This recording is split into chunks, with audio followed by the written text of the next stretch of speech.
Hi, and thank you for listening to Dream 10X Radio, where we interview people attempting to live extraordinary lives. Our twofold purpose is to both direct and inspire people bold enough to do the same. Dream 10X. Face your fears and make your life count. Hey, Dream 10X.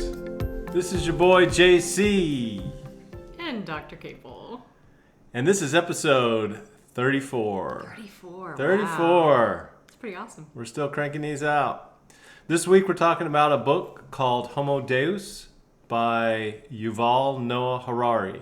Have you read this book? I've read half of the book a few years ago. It's a hard book to read. It's a hard book to hold. This is true. That's one of the main reasons I quit reading it, because I kept falling asleep with it on my face, so I was scared it was going to break my nose. It's dense. It's both physically dense and mentally dense. Yes. It is a dense book. It's scary. Yes. I'm terrified now. I'm terrified of my life after reading this book. I just want to give up. No giving up. Mm-hmm. So what scared you about the book? Well, again, it's about the future of mankind and our interaction with technology and how the future just seems so bleak. It's like, oh. It's all socially constructed anyway. Well, exactly. I mean, we're creating our own future, and everybody who's analyzing, where we seem to be heading, it's not a happy future that people are painting. Yeah. And I don't know. I have a lot of thoughts after reading this book. So many things. I mean, this book talks about politics and religion and biology and technology, and there's just so many threads that it weaves together. The author weaves together, and trying to untangle them all to kind of understand each of the individual threads is really, it's beyond me. Like, I can't understand everything that the author has put into this book. But if I were to summarize it in as simple as words as possible, it's basically that what we read in all the other books on artificial intelligence that were focused just on the technology is that the artificial intelligence that we're creating is basically going to take over. Everybody sees that. It seems like that's like a general consensus, is that the technology is going to supersede our own intelligence, and it's just going to become the next evolution of mankind, and mankind is not going to be relevant anymore. That's basically the sum of this book. There's a lot of historical facts and weaving in religion and politics and how all of life, since mankind's life since time immemorial, is kind of leading up to its own demise by the creation of this artificial intelligence technology that we're creating now. A couple of key takeaways that I had. In the last episode 33, when we talked about the book A Brief History of Artificial Intelligence, I was drawn to one of the things about the research done by Robin Dunbar, who showed that one of the things that separates humans from the rest of the animal kingdom is their ability to socialize, to hold social networks in their brain. That's why we have such a big brain compared to everybody else, is apparently our brains can hold and manipulate around 150 social network connections. And these connections are important because we're no longer acting as individuals. We now have the power to influence teams of people to move us forward to achieve some objective. And that's a much greater ability than the rest of the animal kingdom. You have packs of wolves who can work together in packs as small groups. You have smaller groups of chimpanzees and monkeys and stuff that exhibit similar behavior, but nobody in the animal kingdom can control up to 150 connections with other people to achieve a common objective. And so that theme comes out in this book as well. And I'll talk a little bit more about that. I just, Dr. Harari brings out that fact that that's one of the things. Again, he mentions that same research that's one of the things that separates man from the rest of the animal kingdom is that ability to network, basically, the power of the social network. When I first started hearing about social networking, just by the way, I never thought that was a biological imperative. Networking to me, I'm an introvert and I don't typically network or socialize very much. I never thought that was very important, but apparently it's very, very important to the survival of man. Anyway, another thing that I was thinking that artificial intelligence was a long way away, and that really, where we are is machine learning. We're not really the technical landscape is not really in a point where we're talking about artificial intelligence yet. I think in my last podcast I was about, it's all about marketing. It's not that big of a deal. But after reading this book, Dr. Harari doesn't talk about artificial intelligence so much as being the real threat to mankind. It's the real threat is algorithms, super algorithms.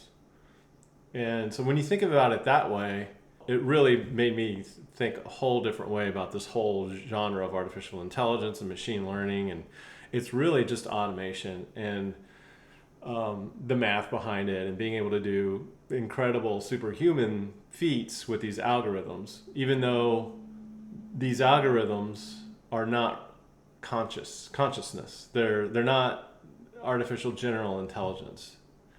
They're just super intelligent. They can do things they can do things faster and better than humans can. And that's really where we are right now. We're at this point now, and that's really more important in terms of displacing humankind than a conscious artificial general intelligence. And so I was thinking last podcast that, we're still a long way away from being displaced from the machines because they're nowhere near exhibiting the conscious behavior that humans do. But Harari points out that that's not really important. It's really the ability to automate and do tasks faster and better than humans. It's really just the automation. It's really just the algorithms, not the consciousness. And he the way he puts it is the decoupling of intelligence from consciousness. And wow, that was totally made me think differently about how I kind of look at this whole field of, I don't know what we call it, machine learning, artificial intelligence, whatever you want to call that field. Let's call it artificial intelligence now. So that was one key point that really changed my mind. It was a shift in my mindset. Another key point that this book shifted my mindset on was in the last podcast, I thought I really talked about how we were going to become slaves again. The humans were going to become slaves to the machines. But after reading this book, it became apparent to me that that's not the case at all. If we do really get to this point where these super algorithms are outperforming all the jobs that humans can do, we're going to be not slaves, we're going to be irrelevant. We're not going to even matter anymore. We're going to become a vestigial biological artifact and probably just disappear. Why is that though? Because the whole purpose of all of these algorithms and all of the efficiency and all of the automation is to serve some need that we need. Yeah. So why does that make us obsolete? Well, because of the fact that, well, not the fact, but because of their potential, the potential of the machines to do everything that we do economically, far outpace anything that humans can offer the economical system now. So, and Harari points out, he even mentioned a book called The Future of Employment. I don't know if you've heard of that one, but I want to read that now. But the idea that the machines are going to just replace everything from doctors to lawyers to dentists to, just everybody. Yeah.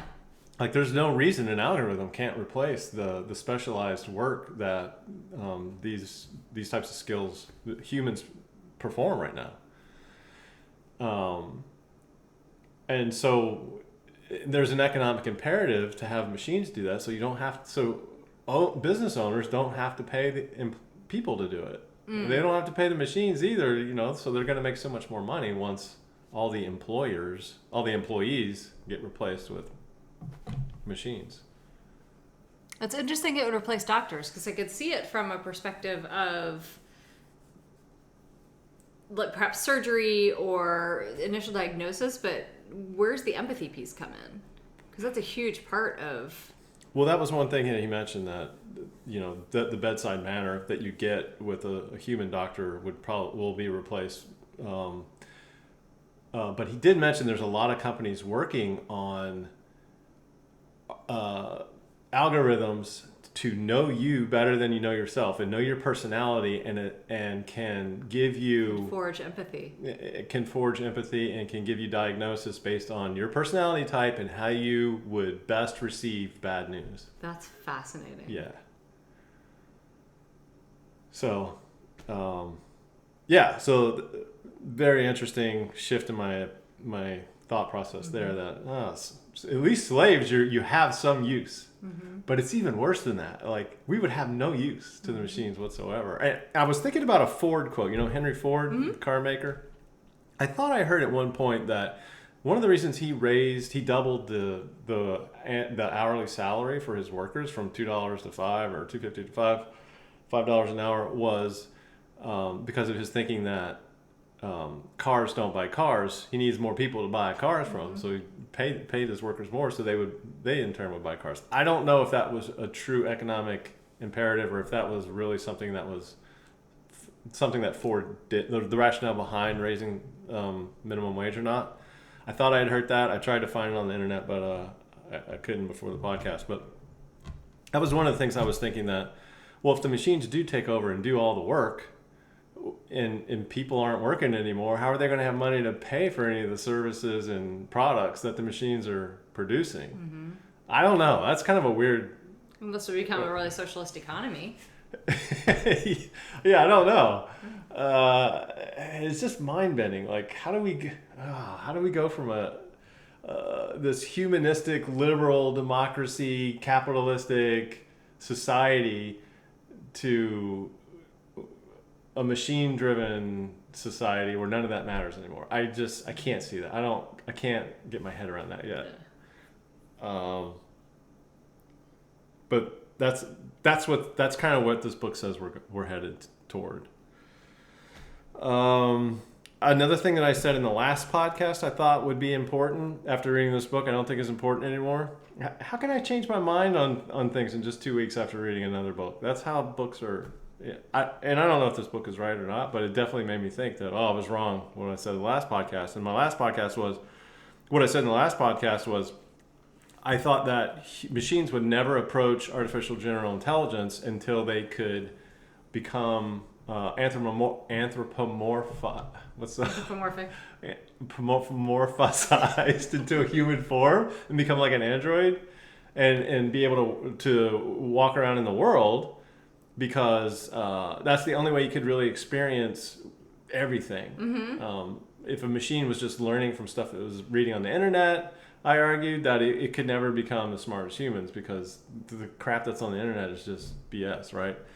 But Harari points out that the reality is magnitudes crazier than that. That we're going to create a connected internet of all things.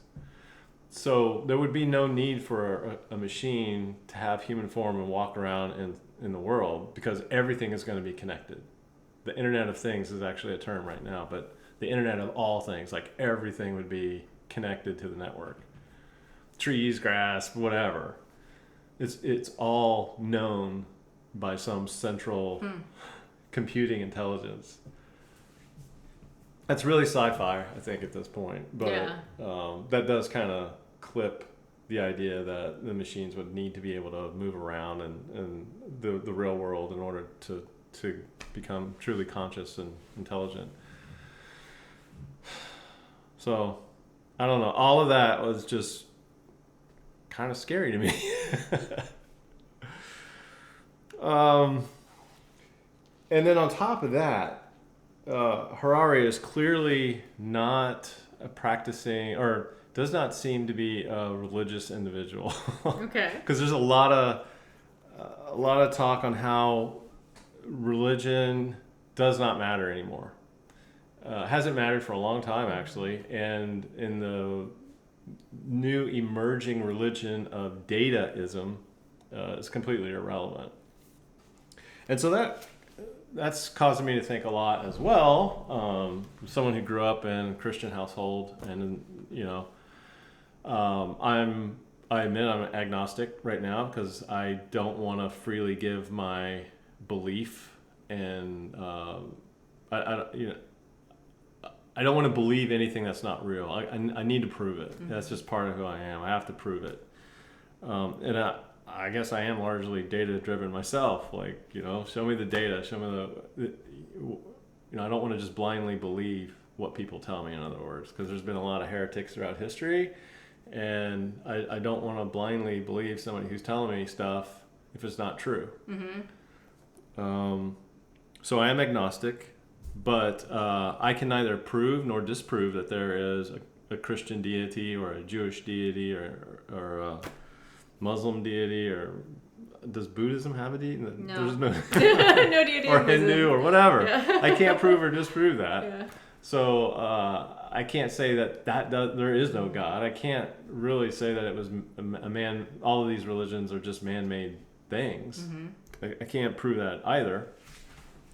But in this book, he clearly states that we've gone through that the phase of believing, trying to come up with answers to burning human questions and solving problems by looking to the stars, astrology or whatever, back in the Babylonian times, to then manufacturing gods that would answer these questions for us. Mm-hmm. Whether it was Judaism or Christianity or Muslim or whatever. And then we've gone from that to a religion called humanism. Mm-hmm. And do you know anything about humanism? From an education perspective. So my take on what humanism is the root of liberal democracies. So it's the idea that individuals have free will, and they're governed by, their decisions are governed by laissez-faire, and that the individual decisions of the group dictate the overall good of the group. And that's kind of the education perspective too, where we really learn by watching the behavior of others. And so it's kind of socially constructed, but we really look for intentionally in values in others and learn from that, versus a constructivist perspective where we create our own reality. So I'm watching you and learning from you and how you operate in the world and others around me, versus figuring my own stuff out. So it's a different perspective. The thing that I didn't know before was that humanism mm-hmm. is the root of the modern liberal democracy. And the one thing I took away from that is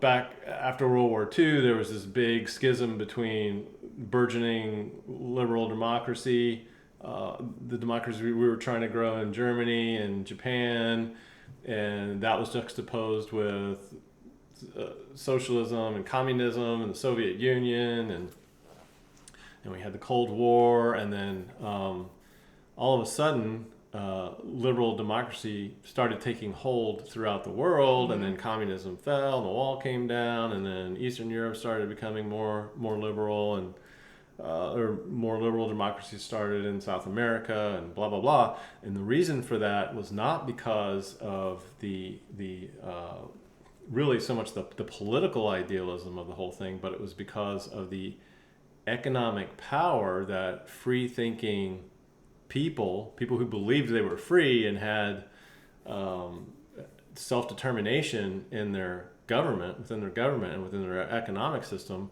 added more economic growth to the nation states that they lived in. And so other countries around the world who were trying to grow their economy and become more affluent and better well off, realized that these kind of citizens added more value to their GDP. And so that's why that's the real reason that liberal democracy started flourishing then. It's because all these countries wanted to have more affluence in there and more money and, happier people or whatever. It wasn't so much about the political ideology, the strength of the political ideology. It was more about the economic value they derived from it.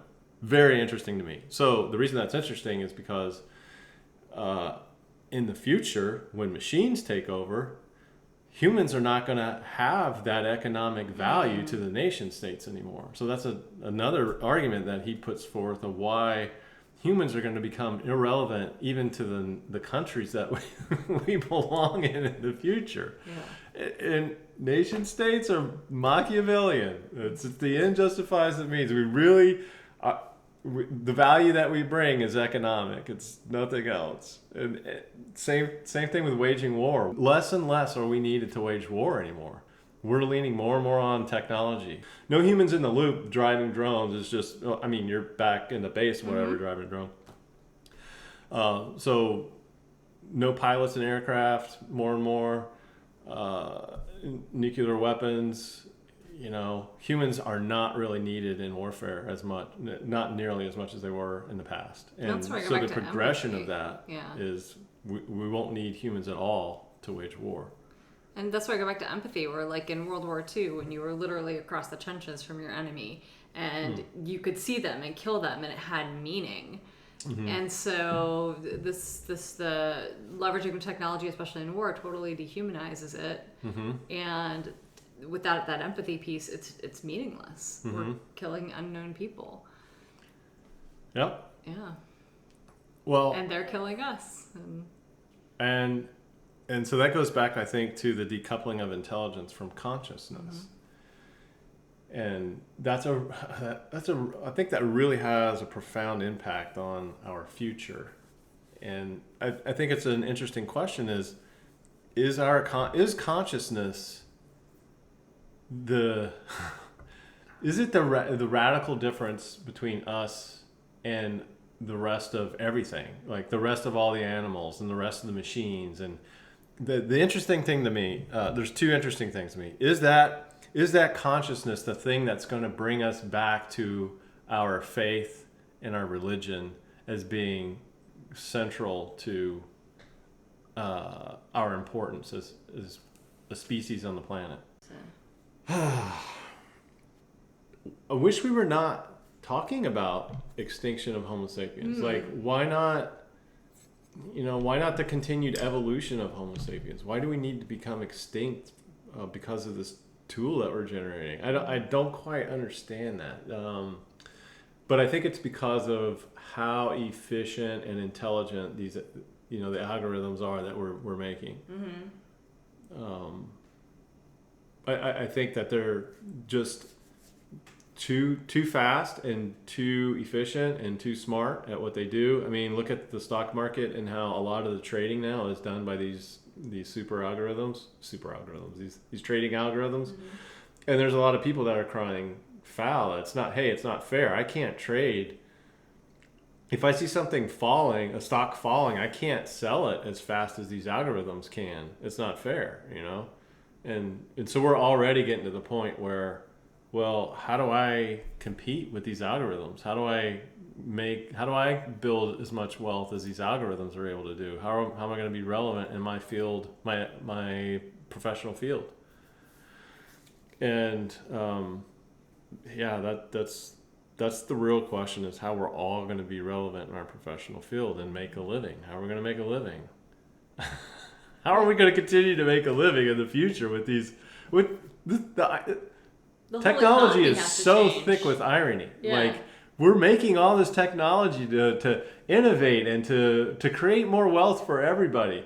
But really, looking further down the road, and we're not talking, this book is looking 20 years down the road max. Like, we're talking 2040 maybe, where this is like reality, where everybody's going to be wondering how they can add value to the economy now because these super algorithms are just far outperforming everything.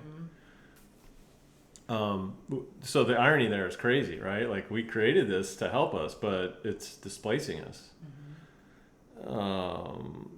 Yeah, so So maybe we all become farmers. We still need to eat. so well, that crossed my mind. Like maybe. So that's interesting you brought that up because I'm thinking of the show Yellowstone all the time. Like maybe the Indians, the Native American Indians had it right all along. Maybe living in symbiosis with the land is the way that mankind lives forever in harmony with their environment because innovation seems to lead to a dead end for mankind. So why are we doing it? In addition to that, all this technological innovation and revolution is killing the environment. Every day we're hearing more about forest fires and temperatures rising and more and more cars on the road and blah blah blah, and there's just no good news there. There's no good news. I mean, nobody is reducing their carbon output. Like it's just not happening. And destruction of the rainforests and overfishing and all the pollution in the ocean. I mean, there's so much that we could be doing differently. If we don't kill our environment first, the machines are going to kill us. Right. So what do we do? I mean, this seems to be the two end games for technological innovation here. Now, if we flip it, so if we flipped it and used the innovation and all the algorithms to clean up the environment and really help us become one with the species, then that could elevate our longevity. Mm-hmm. I'm not hearing that. No, because nobody's focused on that. Why is that? Because there's not enough environmental stuff. I don't. Well. Yeah, I don't know if self-driving cars are supposed to help with that, or I can't imagine a self-driving car would help at all with the environment. Maybe if they're self-driving electrical cars, then we've got the efficiency gains there, and I don't know. I mean, electricity, we're still using coal, right? I guess. Yeah. Or I don't know. So anyway, I love my field of software engineering, but after reading a book like this, I'm really worried about the future that we seem to be headed in, and there's got to be a way we can change it, right? How do we change the discussion? How do we change the future? I think we need to write a book on a more optimistic future. We need to paint a vision of a more optimistic future for how mankind and technology work together to create a better future for everybody. Mm-hmm.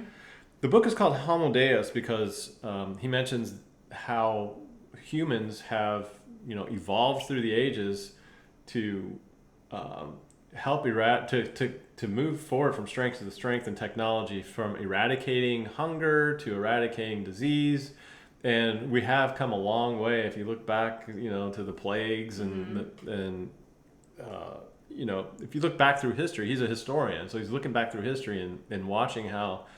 Documenting how humans have progressed through time in dealing with these things, and how using technology, we may get to a point where humans can live forever. That was brought up in the book. So he did mention a kind of a glimpse of a great future. But is it our consciousness in the machines, or is it actually us in the way that we know ourselves today? I mean, what does that look like? Well, yeah, and then he goes on to say that, this is probably only going to be possible if humans merge with machines in order to make that happen, which is not, I don't want to do that. No, I don't want to become, or we get some nanobots in us to continuously repair our tissue and keep us young over time. I don't want that either. Yeah. So anyway... Homo Deus is the evolution of the Homo sapien. It's the man god.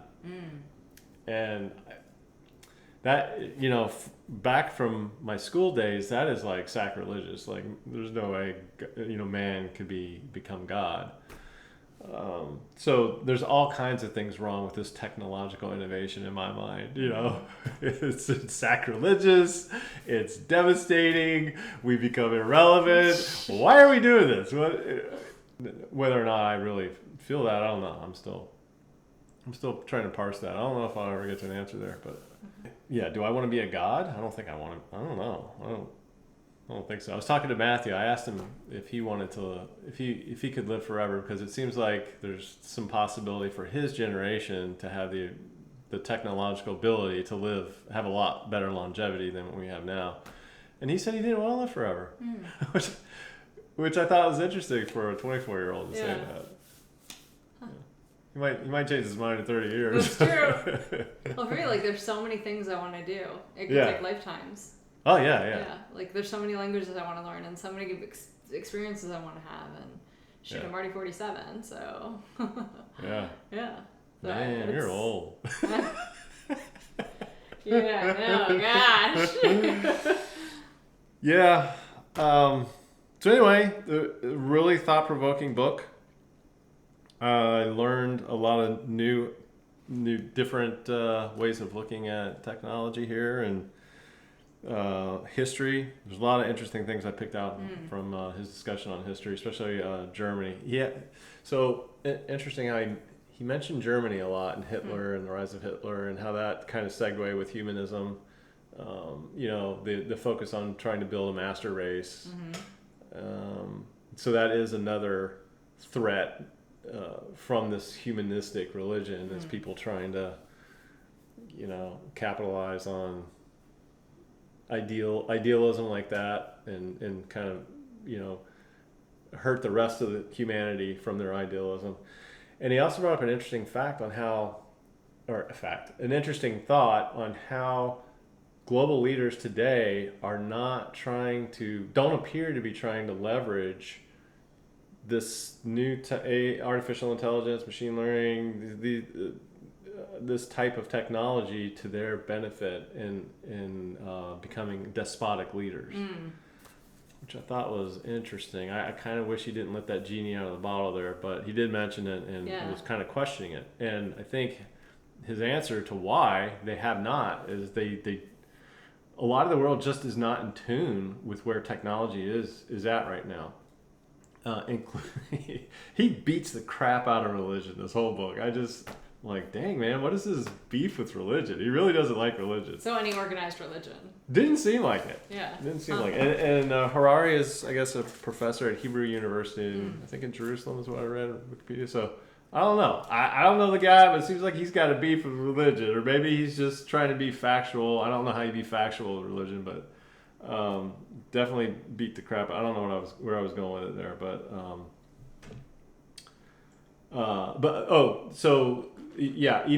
even religion is not up to par with where we are, with where technology is right now. So all of these groups, these politicians and religious leaders and all these influential groups are not keeping abreast of where technology is, and they're not helping to push the technological envelope. So they're losing their power because of that, which I thought was a really interesting concept. They're just unaware. I work in the technology field, and I'm unaware, and I'm trying to. I don't know if this book and these other books are actually correct in their assessment of where technology is, or where they think the future is going. I'm still trying to figure that out, but it's an interesting picture. A lot of Ray Kurzweil and some of the other guys are agreeing that the singularity moment is near, the end is near. It sounds like the Bible. This is what the Bible is like. The end is near, the end is nigh. We're going to be merging with computers. Yeah. They're all kind of preaching the same gospel from a different perspective and for different reasons, which is also interesting. Maybe it's just another man-made religion. Ding ding. Maybe this whole it's AI all stuff. socially constructed. Yeah, maybe AI is just another dataism. It's all just another man-made religion. Absolutely. Trying to We control the worship our population. And yes, Facebook. So 3 major corporations were mentioned in this book for being really powerful in terms of knowing who we are better than knowing ourselves better than we know ourselves. Google, Facebook, and Amazon. And so I thought that was really interesting how these 3 companies are really mentioned as being core to building this super intelligence that knows all humanity better than the individuals know themselves, and can make recommendations from healthcare to legal to marriage to whatever based just on reading your email and what likes you have in Facebook. And man, I tell you, when I read that stuff, I'm just like, maybe there is some wisdom in just totally going dark on the internet, just so you're not helping to feed some data monster behind one of these corporations. I don't know. Is there any other comments from you, Dr. Cable? No, very interesting. About the end of the discussion. world and AI, Skynet? I agree with you that we should write a book on how it could be positive, and maybe something really focused on how we can use technology to reconnect with the environment, which is totally opposite of my dissertation. But if we're going to have the technology, why can't we leverage it to do good things? Well, yeah, and I'm also thinking, well, maybe technology is not good. Maybe in the end, we need to go back to living like the Native American Indians. I'm all about ditching our cars and getting horses. And there was an interesting, really fascinating way of putting it. In one chapter, he talks about the new covenant. And again, he's pulling stuff out of his religious culture. Yeah. Like, I'm sure he's Jewish, grew up Jewish, and he's pulling stuff. That, covenant is huge in Judeo-Christian teachings, right? So you got Moses and God in the first covenant. I don't know what covenants are. A deal, an arrangement between God and mankind. Hey, I'll be your God if you be my people, kind of thing, with Moses and God, right? In the Old Testament. And then in the New Testament, so man didn't live up to their expectations, and God got frustrated with them, and Noah built an ark and he killed everybody, and still things didn't go well with humans. They left God, didn't believe in God anymore. So Jesus came to the earth, God incarnate on earth, and created the second covenant, and gave himself on the cross, and sacrificed himself for all the sins of mankind. Said, all right, I'm sending my son to save you guys because you're all wicked and evil, and you're totally ignoring God. You're not being my people. You're ignoring me.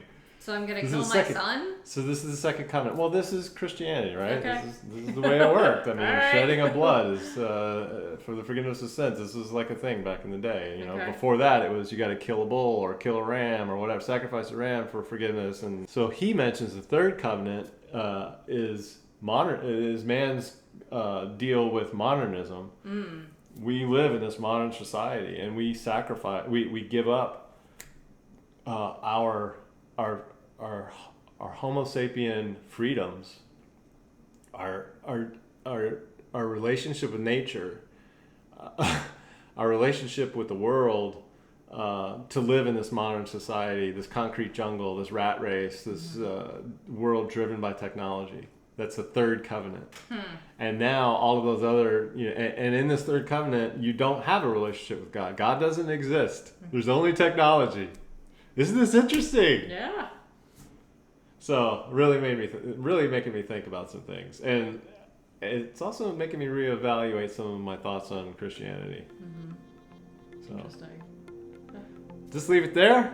Thanks for listening to this podcast. Hope you guys have a good week. Over and out.